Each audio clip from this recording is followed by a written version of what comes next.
I'm Hans, and I study Level 3 Applied Science at Westhurst College.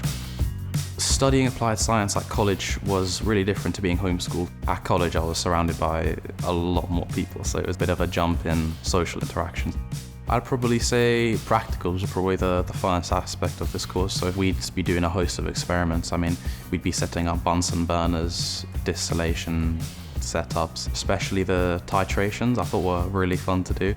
The facilities at Westhurst College are really quite nice actually. We have the laboratories, which are fully equipped with anything you'd ever need for any experiment really. It's always lined with all the coolest things. I've personally never spent all that much time in a lab. The technicians are always orbiting around the laboratory and you can just ask them a question, they'll know everything.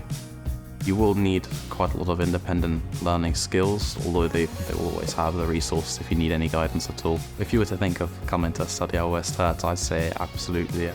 Making friends at Westhurst College has been quite fun actually, and I really enjoy hanging out during the breaks and go out in town, grab a bite to eat, play some pool at the Watford Atria. The main reason I've picked applied science as a course, I've always had a passion for the universe and how things work, and it gives you a very nice well-rounded qualification at the end.